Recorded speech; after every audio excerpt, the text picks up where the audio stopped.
अस्सलाम वालेकुम दोस्तों।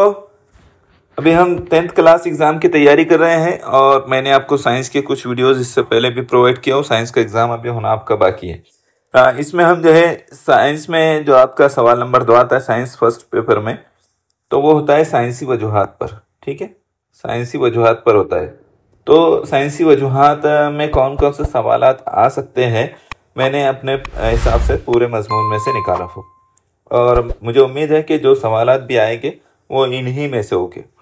और इसके बाद भी मैं अगले सवाल नंबर 3, ये सवाल नंबर 2 की तैयारी चल रही है, इसके बाद सवाल नंबर 3 और सवाल नंबर 4 की भी मैं तैयारी आपको करवाऊंगा। इसके लिए आपने क्या करना है, तो चैनल को सब्सक्राइब कर लीजिए और बेल आइकन भी दबाइए ताकि आपको नोटिफिकेशन मिलता रहे। अभी देखिए यहाँ पर मैंने सवालात लिया हो और आपको ये मालूम होना चाहिए कि जो सवाल नंबर 2 का ए है वो आपका जो है साइंसी वजूहात पर है और उसमें 3 सवाल दिए जाते हैं जिसमें से 2 सवालों के जवाब आपको करने होते हैं। ठीक है, हर सवाल 2 मार्क्स के लिए होता है और उसमें जो सवाल का जवाब आप लिखते हैं उसमें 2 पॉइंट लिखना ज़रूरी है, मिनिमम कम से कम 2 पॉइंट आपको जो है लिखना है। क्योंकि 1 पॉइंट लिखने पर आपको 1 मार्क मिलता है, तो इस तरह से 2 मार्क का सवाल है तो आपको 2 पॉइंट कम से कम लिखना होते हैं। ठीक है, 3 सवालात जो होते हैं, 5 सवालात आपके सॉरी 3 सवालात आपके जो होते हैं, तो उसमें एक सवाल जो है फिजिक्स का होता है और एक सवाल केमिस्ट्री का कम से कम होता है। हो सकता है कि किसी के 2 और किसी का 1 भी आ जाए, लेकिन दोनों के रहते हैं, केमिस्ट्री के भी रहते हैं और फिजिक्स के भी रहते हैं।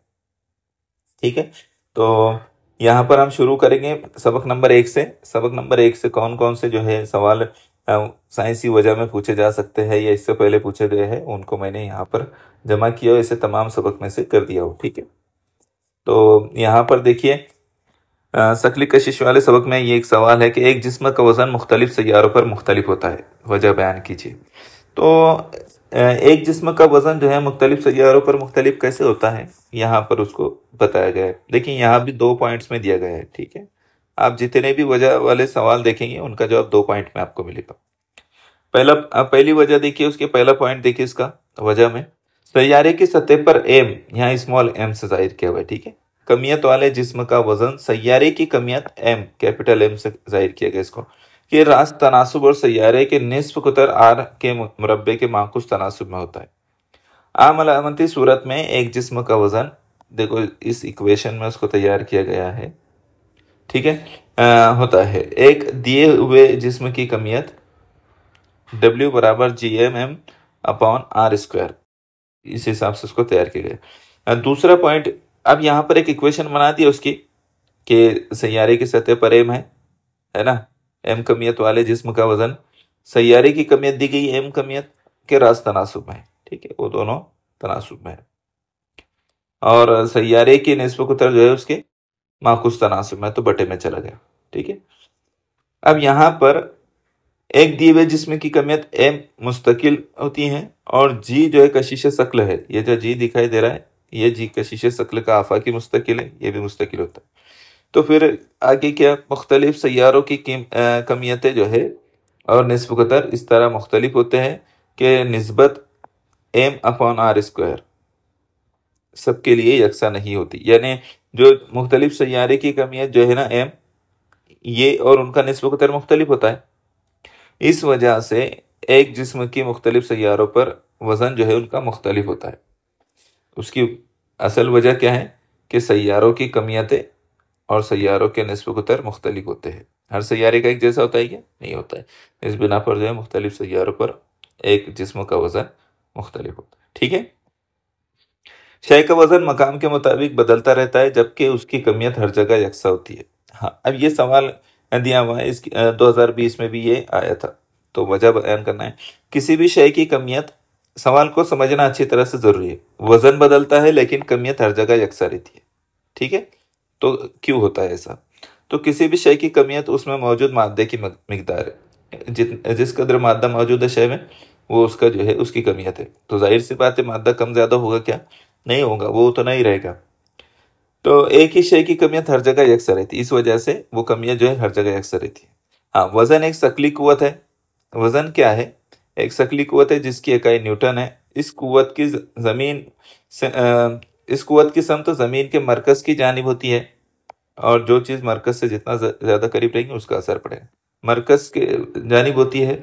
शय का वजन मकाम के मुताबिक बदलता रहता है, क्योंकि कोई मकाम ज़मीन के मरकज से करीब और कोई मकाम ज़मीन के मरकज से दूर वाक़ है। अलबत्ता शय की कमियत हर जगह यकसा रहती है। देखिए, बहुत आसानी के साथ समझ में आने वाली बात है कि शय की कमियत तो हर जगह यकसा रहेंगी, क्योंकि कमियत जो है मौजूद उस शय में मौजूद मादे की मिकदार है। लेकिन वजन क्या है, तो शकली कुव्वत की वजह से वजन होता है और उसकी इकाई न्यूटन है। तो ये जो है जमीन के मरकज से जितने फासले पर रहेंगे उसके हिसाब से ये कम ज्यादा होते रहेगा, यानी शकली कशिश कम ज्यादा रहेंगी, शकली कुव्वत, तो वजन कम ज्यादा होगा। ठीक है, यहाँ देखिए सबक नंबर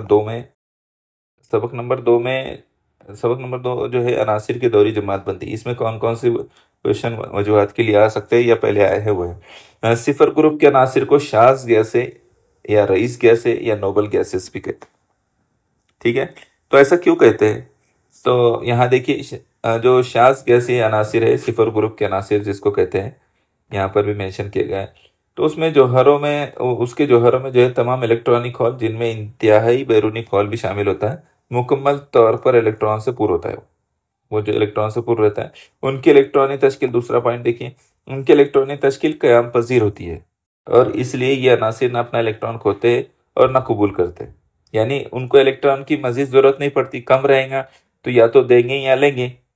ठीक है, तो इस तरह से जो है वो तो पूरा है, बराबर है जितने की जरूरत होती है, तो इस हिसाब से ना वो लेते हैं ना देते हैं, इसलिए ये अनासिर कीमियाई तामुल में हिस्सा नहीं लेते। तो इनको क्या कहा जाता है, ये तमाम अनासिर गैसें, लिहाजा इन्हें रईस गैसें या नोबल गैसेस कहते हैं। ठीक है, इनको किसी से लेने की जरूरत नहीं पड़ती।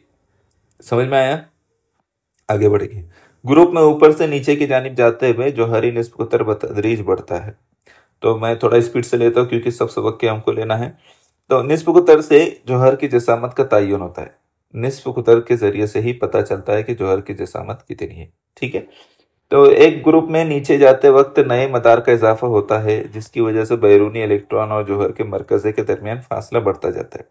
जैसे जैसे ग्रुप में नीचे जाते हैं तो नए मदार बढ़ते हैं, और उसकी वजह से बैरूनी इलेक्ट्रॉन और जौहर के मरकज़े के दरमियान भी फासला बढ़ता जाता है।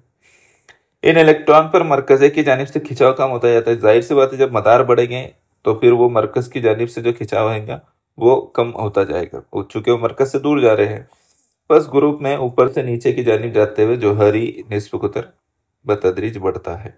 ठीक है, तो इस तरह से आगे हमको बढ़ना है। एक ही ग्रुप के अनासिर की गिरफ्त यकसा होती है। हाँ, कैसे होगी यकसा, किसी उनसर के जौहर के इंतहाई बैरूनी खौल में मौजूद गिरफ्त इलेक्ट्रॉन की तादाद उस उनसर की गिरफ्त होती है। अब उनसर की गिरफ्त समझना ज़रूरी है पहले कि उनसर की गिरफ्त क्या होती है। तो उसके जो भी उनसर है उसके जौहर के इंतहाई बैरूनी खौल में, जो सबसे आखिरी खौल होगा उसका बैरूनी खौल होगा, तो उसमें इलेक्ट्रॉन की जो मौजूदा तादाद है वो गिरफ्ती इलेक्ट्रॉन भी कहलाते हैं, याद रखो। अगर ऐसा कहा गया है कि किसी उनसर के जौहर के इंतहाई बैरूनी खौल में मौजूद इलेक्ट्रॉन गिरफ्ती इलेक्ट्रॉन होते हैं, तो उसको भी एक्सप्लेन कर सकते हैं। ठीक है, तो तादाद उनकी उनसर की गिरफ्त के मसावी होती है। ठीक है, तो नेक्स्ट पॉइंट, अब चूंकि एक ही ग्रुप के अनासिर के इंतहाई बैरूनी खौल में इलेक्ट्रॉन की तादाद मसावी है, इसलिए वो अनासिर यकसा गिरफ्त जाहिर करते हैं। ये जो यकसा गिरफ्त की बात कही गई, बैरूनी खौल में जब इलेक्ट्रॉन की तादाद यकसा रहेगी, मसावी रहेगी, तो वो यकसा गिरफ्त जाहिर करेंगे। मसलन ग्रुप 1 के अनासिर एक गिरफ्ती इलेक्ट्रॉन खोते हैं, इसलिए ग्रुप 1 में मौजूद अनासिर की गिरफ्त कितनी होती है, 1 होती है। इसी तरह ग्रुप 2 के अनासिर की गिरफ्त 2 है। समझ में आया, तो इस तरह से अपने इसको जो है समझाना है, एक्सप्लेन भी करना है। बरकी रौ के असरात। बरकी रौ के असरात, इस सबक में कौन कौन से सवाल हो सकते हैं। बरकी ताकत की तरसील के लिए तांबे और एल्यूमिनियम के मौसल तार इस्तेमाल किए जाते हैं। ये सवाल बहुत इजी है, आपको भी पता है कि बिजली के लिए जो है बिजली के जो तार होते हैं उनमें ज़्यादातर तांबे और एल्यूमिनियम के तार इस्तेमाल होते हैं, क्योंकि ये बर्क के उम्दा मौसल होते हैं, उसमें से बिजली बहुत अच्छे अंदाज से गुजरती है, बर्क बहुत अच्छे अंदाज से गुजरती है। तांबे और एल्यूमिनियम के तारों में बर्क की मुज़ाहमत कम होती है। दूसरी अहम बात, पहले तो ये बर्क के उम्दा मौसल है, दूसरा उसमें से बर्क की मुज़ाहमत बहुत कम होती है। इसलिए जब इन तारों में बर्की रौ का बहाव होता है तो दीगर धातुओं के मुकाबले में हरारत बहुत कम पैदा होती है और ये गर्म नहीं होते।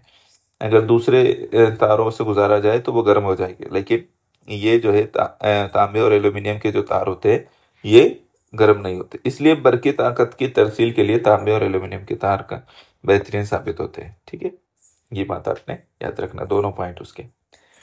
इसका अगला सवाल देखो, बरकी तवानाई को हरारती तवानाई में तब्दील करने वाले आलात जैसे बरकी इस्तरी, बरकी टोस्टर, जोशदान बॉयलर, बरकी गरमाला वगैरह में खालिज धात के बजाय नाइक्रोम जैसी मखलूत का इस्तेमाल होता है।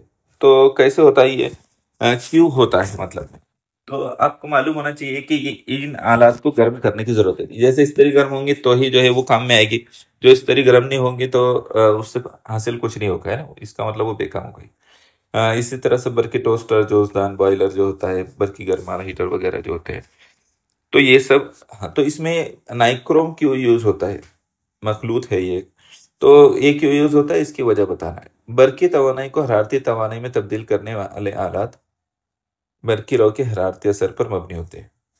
ऐसे मौसिल धाती तार जिनकी मज़ाहिमियत ज़्यादा होती है, जैसे नाइक्रोम, नाइक्रोम जो है मखलूत है, वो बर्क के उम्दा धाती तारों जैसे तांबा के मुकाबले में जल्द और ज़्यादा गर्म हो जाते हैं। तो ये क्यों ज़रूरी है, क्योंकि ये नाइक्रोम जो है ये जल्द गर्म होते हैं, है ना, तांबे और एल्यूमिनियम के मुकाबले में। इसलिए बरकी स्तरी और टोस्टर जैसे बरकी आलात के लच्छे खालिस धात के बजाय नाइक्रोम जैसी मखलूत के बनाए जाते हैं, क्योंकि वो जल्दी गर्म होंगे तो चीज़ें काम नहीं, हीटर वगैरह। ठीक है, बरकी रॉ की तरसील करने वाले ये वाले इस सवाल को जो है आप पढ़िए, कुछ कुछ स्किप करूंगा मैं आपके समझने के लिए, लेकिन फिर भी मैंने मेंशन कर दिया कि आप उसको एक बार पढ़ ले। फ्यूज कम नुक्ते पिघला वाले मादे का बना होता है, या इस तरह से भी हो सकता है कि फ्यूज में इस्तेमाल होने वाला तार कम पिघला वाली धात से बना हुआ होता है।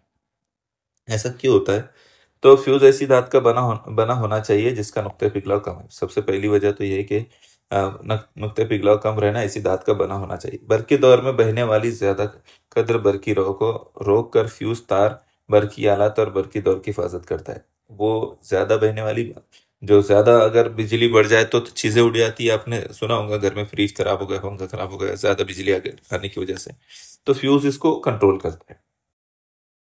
इस मकसद के लिए फ्यूज को बरकी आलात के साथ मुसलसल जोड़ा जाता है। क्योंकि जब ज़्यादा वो हो जाती है, बिजली आती है ज़्यादा पावर में, तो ये फ्यूज उड़ जाते हैं। फ्यूज उड़ने की वजह से चीज़ें सलामत रह जाती हैं, फ्यूज उसको बर्दाश्त नहीं करते। जब फ्यूज तार में बरकी रव का इसाल होता है तो इसका दर्जा हरारत बढ़ जाता है। जब इस तार से मखसूस कद्र की बरकी रव से ज्यादा कद्र की बरकी रव गुजरने लगती है, बिजली गुजरने लगती है, तो फ्यूज के तार को बरकी दौर खोलने के लिए आसानी से पिघल जाना चाहिए ताकि बरकी रव बहना रुक जाए। तो इसलिए वो गिर जाते हैं, पिघल जाते हैं। इस मकसद के लिए फ्यूज तार जो होते हैं कम नुक्ते पिघलाव, इसलिए उनका नुक्ते पिघलाव कम होना होना चाहिए। ये कम नुक्ते पिघलाव वाले मादे का बना होता है। घर के बरकी दौर को अर्थिंग तार से जोड़ना बहुत जरूरी है। ये बात आप क्यों अर्थिंग दी जाती है घर में, एक बार मैं इसको पढ़ देता हूँ। बरकी बर्कदार जो होते हैं और मोतदिल तारों के दरमियान 220 वोल्टेज बरकी हवा का फर्क होता है।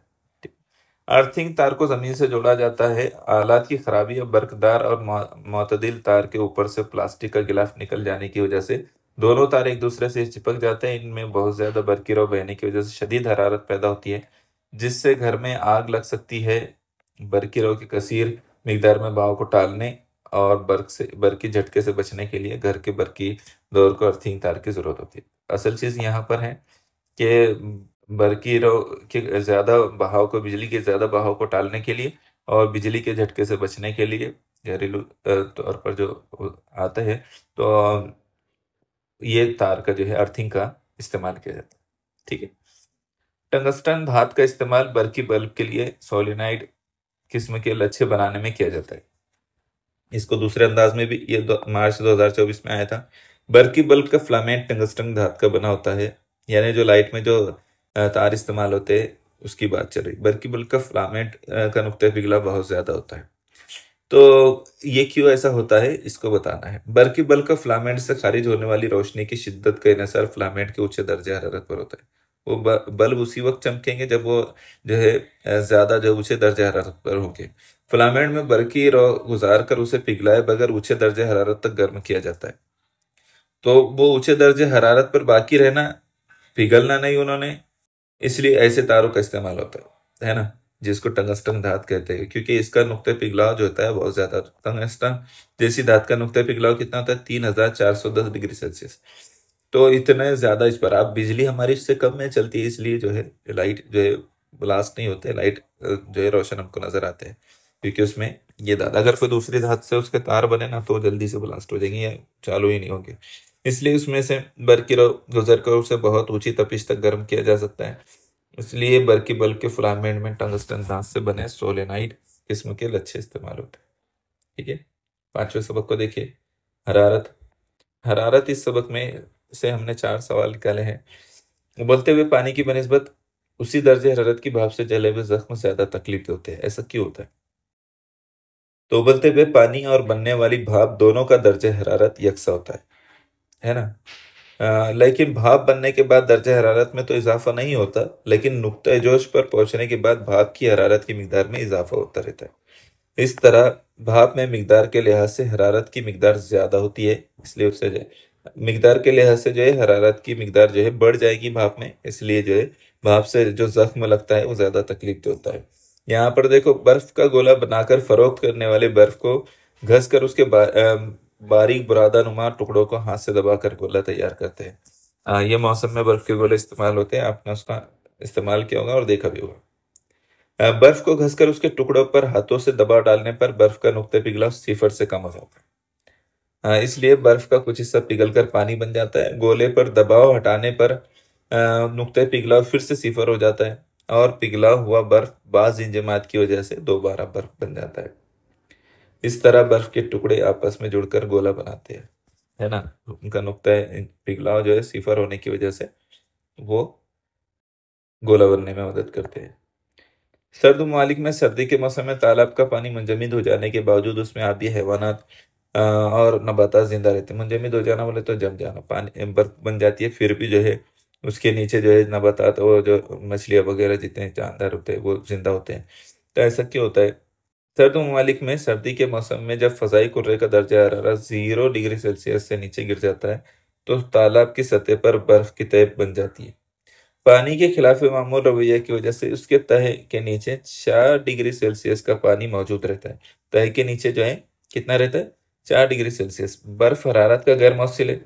हाँ, ये इसमें खास बात है, याद रखना है कि बर्फ ऊपर बन रही है और वो नीचे नहीं जाती है, हरारत उसमें से मुंतकिल नहीं होती। तो ये हरारत का गैर मौसिल है, इसलिए वो पानी से माहौल में हरारत के तबादले को रोकता है। पानी में जो है माहौल की हरारत अंदर तक नहीं उतर पाती और दर्जे हरारत 4 डिग्री सेल्सियस पर मुस्तकिल रहता है, इसलिए आबी हैवानात और नबातात उस पानी में जिंदा रहते हैं।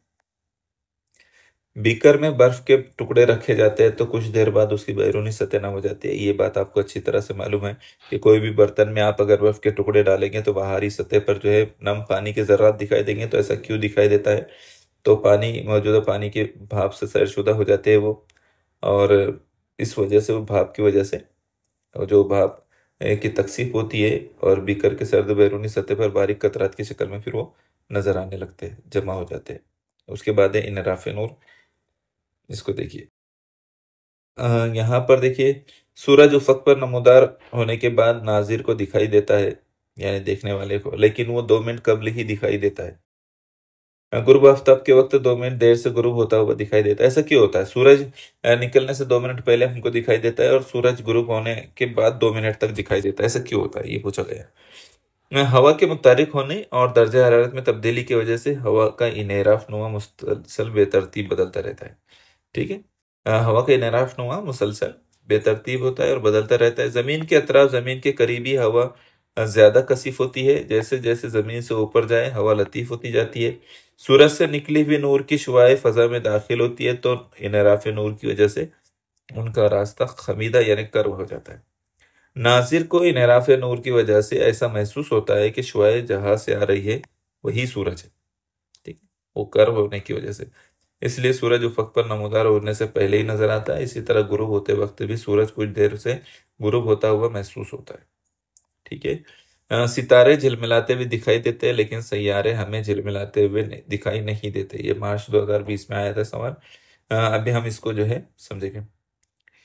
मैं थोड़ा तेजी से बढ़ता हूँ, बहुत टाइम हो रहा है इसमें। सितारे जमीन से बहुत दूर होने के बायस रोशनी के नुक्ती मनाबे मंबई की जमा मुनाबे की मानंद दिखाई देते हैं। ठीक है। हवा में हमेशा हलचल होती रहती है। हवा की कसाफत और दर्जे हरारत में भी मुसलसल तब्दीली होती रहती है, जिसके नतीजे में एक मकाम की हवा के इनराफ नुमा में तब्दीली होती है। बस सितारों की मजाजी मकाम और उनकी चमक में मुसलसल तब्दीली होती है। ये हवा में जो है, हवा की कसाफत और उसके दर्जे हरारत में तब्दीली की वजह से होता है। इसी बिना पर सितारे झिलमिलाते हुए दिखाई देते हैं। इसके बरक्स सैयारे सितारों के मुकाबले जमीन से ज्यादा करीब है, इसलिए एक सैयारा कसीर तादाद की रोशनी के नुक्ते मुनाबे के गुरु की सूरत में नजर आता है। चूंकि खला के एक दिए हुए मकाम की हवा का इनराफ नुमा मुसलसल तब्दील होने के बावजूद सैयारे के औसत मजाजी मकाम और उसकी चमक में कोई तब्दीली नहीं होती। इसी बिना पर सैयारे हमें झिलमिलाते हुए नजर नहीं आते, लेकिन सितारे झिलमिलाते हुए नजर आते हैं।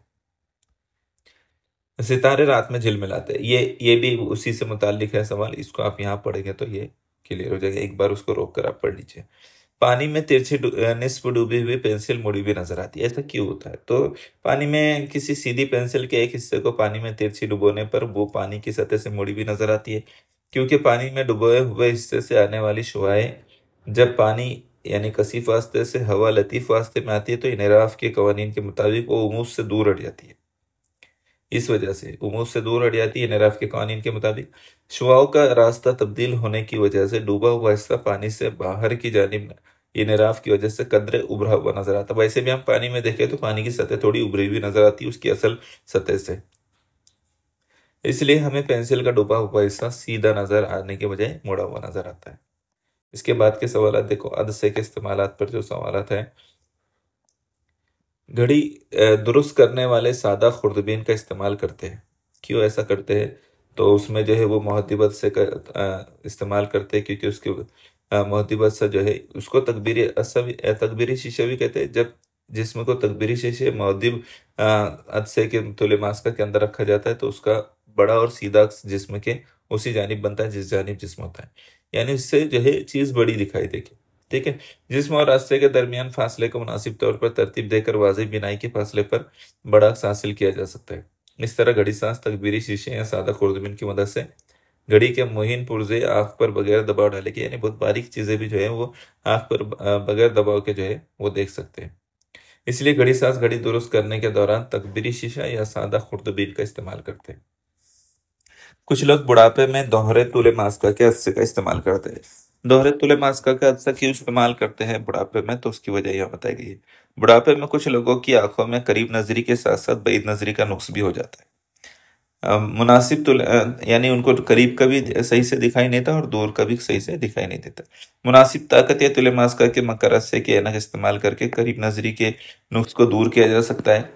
मकर अस्य के ऐनक इस्तेमाल करके करीब नजरी के नुक्स को जो है दूर किया जा सकता है। इसी तरह मुनासिब ताकत तुले मास्का का मुहद्दिब अस्य इस्तेमाल करके जो है बैद नजरी के नुक्स को दूर किया जा सकता है। इसलिए ऐसे लोगों को दोहरे मास्क के अच्छे की जरूरत होती है। आपने देखा होगा उनका आधा नीचे से जो चश्मा है होता है उसमें एक छोटा सा कर्व बना होता है, तो उसकी मदद से वो नीचे नजदीक की चीजें देखते हैं आसानी से, और फिर ऊपर के हिस्से से वो जो है दूर की चीजों को भी जो है देख पाते हैं। आपने चश्मे को अगर गौर से देखा होगा बूढ़े लोगों के तो आपको आसानी से समझ में आ जाएगी।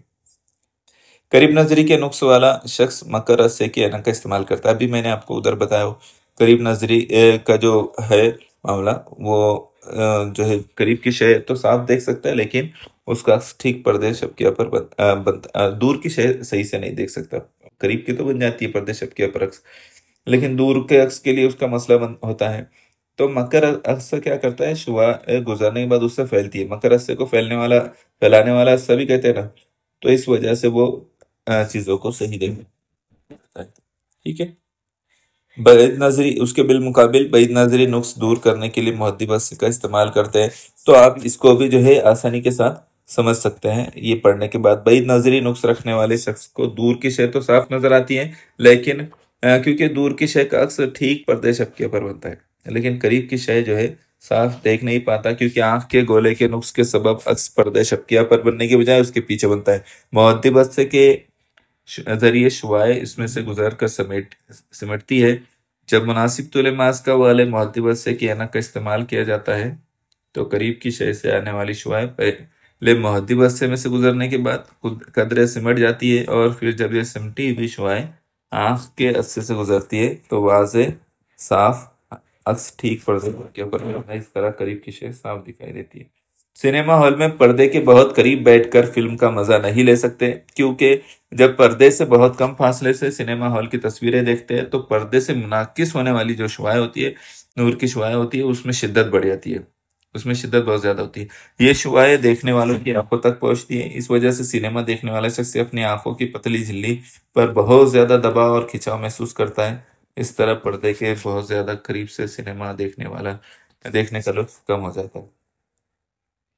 अगर जलती अगरबत्ती की तीली को तेजी से दायरे की शक्ल में घुमाया जाए तो सुर्ख रोशनी का मुतहरिक दायरा दिखाई देता है। जलती अगरबत्ती की, या इस तरह से भी हो सकता है कि सवाल के जलती अगरबत्ती की तेज दायरे भी हरकत में सुर्ख रोशनी का मुकम्मल दायरा नजर आता है। ऐसा क्यों होता है? तो उसकी बहुत आसान सी वजह है कि किसी भी जिस्म का पर्दे शबकिया पर, जो आंख में जो पर्दे शबकिया होता है, उस पर बनने वाला अक्स का असर कब तक रहता है? जिस्म को हटा लेने के बाद भी 1/16 सेकंड तक कायम रहता है। अगर जलती अगरबत्ती को की तीली को फी सेकंड 16 चक्कर से ज्यादा की शरह में घुमाया जाए तो एक चक्कर मुकम्मल होने में 1/16 सेकंड से कम अरसा दरकार होगा, और हमें कयाम नजरी की बिना पर सुर्ख रोशनी का मुतारिक दायरा दिखाई देता है। ठीक है। ये फुल्सियात पर जो सवाल थे, इसमें मैं थोड़ा कुछ स्किप भी करूंगा। आपने जो है उसको पढ़ना है। सोडियम को हमेशा मिट्टी के तेल में रखा जाता है। यहाँ से मैं कुछ चीज़ों को जो है आगे बढ़ाता हूँ, अपने ठहर ठहर कर उसको एक बार तो भी रीड करना है। ठीक है? ये कुछ सवालात है। ये मैं बता देता हूँ आपको। जब लोहे की कील कॉपर सल्फेट के महलूल में डुबो कर रखते हैं तो कील की सतह पर चमकदार तांबे की तह बनती है। ऐसा क्यों होता है? तो धातुओं की मुतामिलियत की तरतीबी नंबर के लिहाज से तांबे के मुकाबले लोहे की मुतामिलियत ज्यादा होती है। जब लोहे की कील को कॉपर सल्फेट में डुबाया जाता है तो लोहा कॉपर सल्फेट के महलूल में से कॉपर को हटाकर खुद उसकी जगह ले लेता है।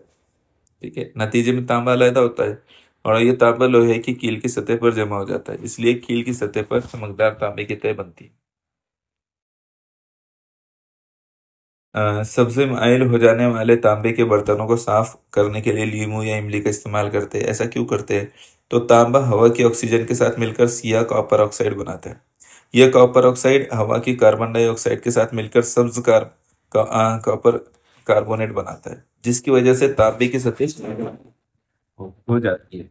लीमू या लीमू या इमली में तेजाब होता है। ये तेजाब असासी कॉपर कार्बोनेट के साथ अमल करके सब्जी माइल की सतह को हल कर लेता है, यानी इसको हटा देता है। तांबे के बर्तनों के लिए फिर इसको, और तांबे के बर्तन वापस दोबारा चमकने लगते हैं। तो इस तरह जो है ये चीज यहाँ पर हमारे लिए बहुत मतलब समझने के जैसे आसान हो जाती है कि क्यों जो है लीमू या इमली का इस्तेमाल इसमें तांबे के बर्तनों को साफ करने के लिए किया जाता है। इसको आगे बढ़ाता हूँ मैं, कुछ क्वेश्चन स्किप करता हूँ। इफरात फ्लोटेशन के तरीके में सनूबर का तेल इस्तेमाल करते हैं। ऐसा क्यों करते हैं? तो यहाँ पर उसकी वजह बताई गई है। मैं उसको पढ़ देता हूँ। बांस कजदातों का इर्तिकाज फ्रात फ्लोटेशन तरीके से करते हैं। इस तरीके में बारीक पिसी हुई कजदात को पानी से भरी टंकी में रखा जाता है। इस टंकी में नबाती तेल या सनूबर का तेल, पाइन ऑयल डालते हैं, जिसकी वजह से पानी में झाग पैदा होता है। तो एक बात ये याद रखना है आपने कि जो सनूबर का तेल है उसको टंकी में डालेंगे तो उसकी वजह से पानी में झाग पैदा होगा। ठीक है। जब टंकी में झाग पैदा करने वाला हिस्सा अपने महवर पर घूमता है तो तेल पानी और हवा की वजह से झाग बनता है, जो पानी की सतह पर तैरता है। सल्फाइड कजदात के जर्रात झाग के साथ पानी पर तैरते हैं, क्योंकि ये तेल की वजह से नम गीले हो जाते हैं। गांव के जरिए जर्रात पानी से नम होकर तह नशीन हो जाते हैं। इस तरह कजदात के इर्तिकाज में मदद मिलती है। इसलिए फ्रात फ्लोटेशन के तरीके में सनोबर के तेल का इस्तेमाल किया जाता है। आखिरी दो सवाल है सबक नंबर 10 पर। एक है साकिन अर्जी मसनूई सैयारे कुतबी इलाके के मुताले के लिए कारआमद नहीं होते। ये बहुत अच्छा सवाल है कि साकिन अर्जी मसनूई सैयारे जो होते हैं वो कुतबी इलाके के बारे में मालूमात हासिल करने में ज़्यादा मददगार नहीं होते। तो क्यों होता है ऐसा? तो उसकी वजह यह है कि ये साकिन अर्जी मसनूई सैयारे जो है खते ज़मीन के खते इस्तिवा के बिल्कुल ऊपर ही गर्दिश करते हैं। अब जाहिर सी बात है खते इस्तिवा बिल्कुल दरमियान में मौजूद है ज़मीन के। तो कुतबी जो इलाके वो दोनों कोने पर है ज़मीन के, तो वो दोनों हमको दिखाई नहीं देते, है ना। यानी ये कुतबी इलाके है दोनों, और खते इस्तिवा बीच में है। तो ये जो साकिन अर्जी सैयारे वो सिर्फ इस बीच वाले इलाके में ही गर्दिश करते हैं। तो उसकी वजह से ये दोनों कुतबी इलाकों की मालूमात हमको सही से नहीं मिलती। कुतबी इलाके खते इस्तिवा से काफ़ी फासले पर है। यहाँ से ये जो है खत इस्तवा से बहुत दूर फासले पर है। ये सैयारे ज़मीन के गर्दिश करने के सिमत में ही गर्दिश करते हैं, और ये जब जैसी ज़मीन गर्दिश करती है ये बिल्कुल वैसे ही गर्दिश करते हैं, यानी इस वजह से साकिन दिखते हैं, हालांकि वो गर्दिश करते हैं और उनकी गर्दिश का वक्फा ज़मीन की गर्दिश के वक्फे के बराबर हो जाता है। ज़मीन की बनिस्बत ये सैयारे खला में साकिन नजर आते हैं, इसलिए मसनूई सैयारे कुतबी इलाकों का मुशाहिदा मुताला करने के लिए कारआमद नहीं होते। आखिरी सवाल इसका देखिए, मसनूई सैयारों को दागने के लिए एक से जायद कसीर मराइल वाली सैयारा बरदार गाड़ी का इस्तेमाल फ़ायदेमंद है। क्यों ऐसा है? तो सैयारा बरदार गाड़ियाँ जो होती है वो बहुत महंगी होती है। दौरान परवास गाड़ी को ईंधन के इस वज़न के साथ लेकर उड़ना होता है। अगर सैयारा बरदार गाड़ियाँ एक से जायद मरहलों पर बनाई जाएँ तो मरहलेवार गाड़ी का वज़न कम किया जा सकता है। सिर्फ ईंधन की टंकी ज़ाय होती है, अम, और बकिया हिस्सा दोबारा ज़मीन पर वापस आ जाता है। इस तरह ये बार बार इस्तेमाल किया जा सकता है। ठीक है, तो यहाँ ये हमने सवाल नंबर 2 का जो है ए है ये कंप्लीट किया। इन्हीं में से आपको कोई सवाल आएगा? इसके बाहर तो मुझे नहीं लगता कि कोई सवाल आएगा। इसके बाद मैं आपको नेक्स्ट सवालों के लिए वीडियो शेयर करूँगा। ठीक है, जज़ाकल्लाह खैर।